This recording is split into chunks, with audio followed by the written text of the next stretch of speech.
അസ്സലാമലൈക്കും, welcome back to my channel. അപ്പോൾ മാസങ്ങൾക്ക് ശേഷമുള്ളൊരു വ്ളോഗാണ്. അപ്പോൾ എല്ലാവരും ലൈക്ക് ചെയ്യുക, സബ്സ്ക്രൈബ് ചെയ്യുക, ഷെയർ ചെയ്യുക, കമൻറ്റ് അടിക്കാൻ മറക്കരുത്. അപ്പോൾ പെട്ടെന്നുള്ളൊരു ട്രിപ്പാണ്. ജസ്റ്റ് വീട്ടിലിരുന്നപ്പോൾ ആൾ കോട്ടൊക്കെ ഇട്ട് എങ്ങോട്ടോ സോളോ ട്രിപ്പ് അടിക്കാൻ പോവുമായിരുന്നു. അപ്പോൾ കൂട്ടത്തിൽ ഞാനുണ്ടെന്നും പറഞ്ഞ് എൻ്റെ മോൻ്റെ കോട്ട് കൊടുത്തിട്ട് പോയതാണ്. എങ്ങോട്ടാ എന്താണെന്നൊന്നും എന്നോട് പറഞ്ഞിട്ടില്ല. ബൈക്കിൽ കയറിയിരിക്കുന്ന കണ്ട് വിചാരിക്കും ഞാനൊക്കെ ഇറങ്ങിയിട്ട് പോകാമെന്നല്ല കേട്ടോ, സത്യം പറഞ്ഞാൽ. പിന്നെ ഒരു മഞ്ചേരി കഴിഞ്ഞപ്പോൾ മനസ്സിലായി നിലമ്പൂർ ഭാഗത്തേക്കാണ് ഉള്ളത്. ഇതേ നിലമ്പൂർ നമ്മൾ എത്തിയിട്ട് അവിടെ 2-3 സ്ഥലത്തേക്ക് മ്യൂസിയം പോയി നോക്കി. ഒരുവിധ എല്ലാ സ്ഥലം പോയി 4-20 ആയിട്ടുണ്ടാവും. മഴ കാരണമാണോ എന്താണെന്ന് അറിയില്ല, ഫുൾ ക്ലോസ്ഡ് ആയിരുന്നു. അപ്പോൾ അതെ നിരാശയിൽ ഞാൻ അവിടുത്തെ കുറച്ച് സംഭവങ്ങളൊക്കെ ഞാനത് ക്യാൻവാസ് ചെയ്തു. എന്നിട്ട് ഞാൻ സങ്കടമായിട്ട് ഹസ്ബൻഡിനോട് പ്രശ്നങ്ങളൊക്കെ ഉണ്ടാക്കിയിരുന്നു. ലാസ്റ്റ് ആളെ എന്നോട് സന്തോഷിപ്പിച്ച് നമുക്ക് ആമസോൺ കാട്ടിക്ക് പോകാമെന്ന് പറഞ്ഞിട്ട് പോകുന്ന വഴിയാണ്. എടപ്പാളെന്ന് നമ്മൾ ഹോസ്പിറ്റലിൽ കൂടെ തിരിഞ്ഞിട്ടുള്ള റോഡാണെന്നാണ് നമ്മൾ കയറിയത്. അതെ കുറേയൊന്നും യാത്ര ചെയ്യണം ഞാൻ എടുത്തിട്ടില്ല, ഭയങ്കരമായിട്ട് ലോങ് ആവണ്ടെന്ന് വിചാരിച്ചിട്ട്. ഇതേ അതിൻ്റെ നമുക്ക് ആമസോൺ കാട്ടിലേക്കുള്ള വഴികളാണ് കേട്ടോ. ഇവിടെ നിന്നൊക്കെ കണ്ടപ്പോൾ വിചാരിച്ചു വാവ്, നമുക്ക് ബൈക്കിട്ടല്ലേ നടന്നു പോകണ്ടല്ലോ എന്നൊക്കെ വിചാരിച്ച് ഇങ്ങനെ നിൽക്കുകയായിരുന്നു. കുറച്ചൊക്കെ എത്തിയപ്പം ഞങ്ങൾ വണ്ടി നിർത്തിയപ്പോൾ ആൾ പറഞ്ഞ് ഇല്ല മേലോട്ട് പോകുന്നു. പക്ഷെ ഞങ്ങൾ വണ്ടി മേലോട്ട് കയറുന്നില്ല, എന്താണെന്നറിയില്ല, വലിവ് കുറവായതുകൊണ്ട് എന്താണെന്നറിയില്ല, കയറുന്നില്ല, ഞങ്ങൾ നടക്കേണ്ടി വന്നു. അങ്ങനെ ആ ഇരുത്തം കണ്ടോ, ഒരു 1.5 മണിക്കൂർ നടന്നിട്ടുള്ള കിതപ്പാണ്. ഒന്നാമതേ എനിക്ക് നടക്കാന്ന് പറഞ്ഞ മടിയുള്ളൊരു വ്യക്തിയായതുകൊണ്ട് നടക്കാനോ അങ്ങനത്തൊന്നും എനിക്ക് ഇഷ്ടമല്ല. അപ്പോൾ അതെ ഇങ്ങനെ മുൾപ്പാതിയിലൂടെയാണ് ഞങ്ങൾ പോയത്. നല്ല നല്ല കട്ടറുള്ള റോഡുകൾ, കുറച്ച് ഒരു ഇത്തിരി വരെ ഉള്ളൂ റോഡായിട്ട്. പിന്നെ ഫുള്ള് നല്ല അതേപോലത്തെ ട്രക്കിങ്ങിനൊക്കെ പറ്റിയ വോയിസിന് അടിച്ചു പൊളിച്ച് ബൈക്കുമ്പോൾ അങ്ങനെ ട്രക്കിങ് ചെയ്യാൻ പറ്റിയ സ്ഥലമായിരുന്നു. ഈ ഒരു വ്യൂ പോയിൻ്റ് ആയിരുന്നു നമുക്ക് ശരിക്കും കാണാൻ മേലെ പോകുന്നത്. ഇപ്പോൾ ഒരു 1.25 മണിക്കൂർ ഇരുത്തിട്ടാണ് നമുക്ക് ഈ പോയിന്റ് കിട്ടിയത് കേട്ടോ. പിന്നെ നല്ല കോടമഞ്ഞുണ്ട് കേട്ടോ, അതുകൊണ്ട് തന്നെ നല്ല നമുക്ക് മഴയുള്ളതുകൊണ്ട് വലിയ ഇതില്ല. ഇപ്പോൾ ഈ കാണുന്ന സ്ഥലത്തേക്കാണ് നമുക്ക് പോകേണ്ടത്. കോട നമ്മുടെ മുഖത്തോട്ട് തട്ടുന്നൊക്കെയാണ് ആൾക്കാർ പറയുന്നത് കേട്ടോ, ഞാൻ കണ്ടിട്ടില്ല. അങ്ങോട്ട് മുഖത്തോട്ട് തട്ടാനൊക്കെയാണ് നമ്മൾ കയറാമെന്നുള്ള ഉദ്ദേശത്തിൽ നിൽക്കുന്നത്. അതേ കുറച്ചൊക്കെ എത്തി ഒരു 100, അത് കഴിഞ്ഞ് ഒരു 100 മീറ്റർ കൂടി പോയപ്പോൾ ഇങ്ങനെ ഒരു കാറ്റുള്ള സ്ഥലം ഉണ്ടാറ്. അത് വൈബായിരുന്നു, സൂപ്പറായിരുന്നു കേട്ടോ. അതെ അവിടെ കോട ഉണ്ട്, പക്ഷെ അത് നന്നായിട്ട് താഴോട്ട് പോകണം, എനിക്ക് വലിയ പേടിയാണ്.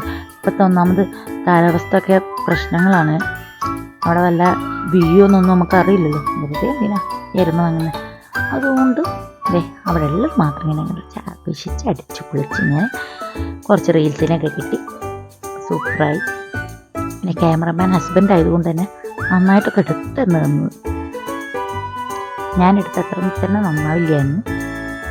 അപ്പോൾ ഇതൊക്കെയാണ് ആ കാണുന്ന കോടയിലാകുന്നേക്കാണ് ഞങ്ങൾക്ക് എത്തേണ്ടത്.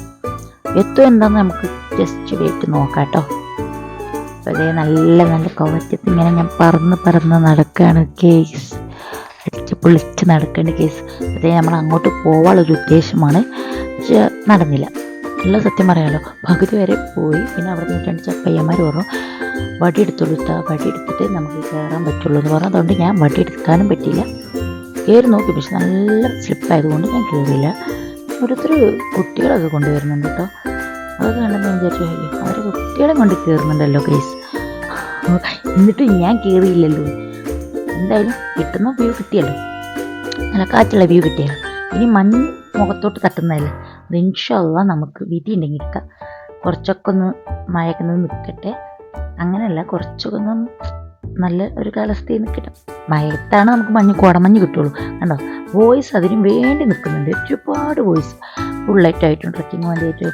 പിന്നെ ജീപ്പ് ഉണ്ടായിരുന്നു കേട്ടോ, അതെനിക്ക് അറിയില്ലായിരുന്നു.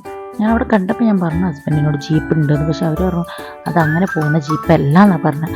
പക്ഷേ സത്യാവസ്ഥയിൽ അത് മേലോട്ട് വരെ നമ്മൾ കൊണ്ടുവിടുന്ന ജീപ്പായിരുന്നു, ട്രക്കിംഗ് ജീപ്പല്ലേ, അടിച്ച് പൊളിച്ച് പോകായിരുന്നു. ആളെ എനിക്കിട്ട് ചെറുതായിട്ടൊരു പണി തന്നു. കണ്ടോ ആൾ ഞാൻ നടക്കുന്നത് കണ്ട് സന്തോഷിക്കുക. എനിക്ക് കാലൊക്കെ വേദനിച്ചൊരു വിത്തായിട്ടുണ്ടായിരുന്നു, ഒരുപാട് കാലത്തിന് ശേഷം നടക്കുന്നു. എന്തായാലും സന്തോഷകരമായിട്ട് അത് പൂർത്തിയാക്കി എന്ന് വിചാരിക്കുന്നു. പക്ഷെ എന്നാൽ വ്യൂ പോയിന്റ് കാണാത്തതിന് എൻ്റെ കെട്ടിയൊരു ഭയങ്കര വിഷമമുണ്ട് കേട്ടോ ഗൈസ്. ആ ഇൻഷാല്ലാ അതും തീരാവും. ആള് ഒറ്റയ്ക്ക് പോകണം എന്നൊക്കെ പറഞ്ഞിട്ടുണ്ട്. ആ അങ്ങനെ ഇതാണ് ഞാൻ അവിടെ കണ്ട കാഴ്ചകൾ കേട്ടോ. ഇനി മേലോട്ട് പോയിട്ടുള്ള വ്യൂ എന്താണെന്ന് ഞാനിത് നോക്കിയിട്ടില്ല. ഇൻഷാല്ലാ അത് ഞാൻ പോയിട്ട് എടുത്തിട്ട് അതും ഞാൻ വിട്ടു തരുന്നുണ്ട് കേട്ടോ. എല്ലാവർക്കും എൻ്റെ ചാനൽ ഇഷ്ടപ്പെടുകയാണെങ്കിൽ ലൈക്കും സബ്സ്ക്രൈബും ഷെയറും കമൻറ്റും ഒക്കെ ചെയ്യാൻ പറ്റും. നിങ്ങളെ സപ്പോർട്ടാണ് എൻ്റെ വിജയം എന്ന് പറയും. അതിന് മാത്രമൊന്നും ആയിട്ടില്ല. ഞാൻ തുടങ്ങിയിട്ട് 3 വർഷമായി ചാനലെങ്കിലും എനിക്ക് സബ്സ്ക്രൈബർ ഫുള്ളായി, പക്ഷേ വാച്ച് വേസ് ഒന്നും ഫുള്ളായിട്ടില്ല.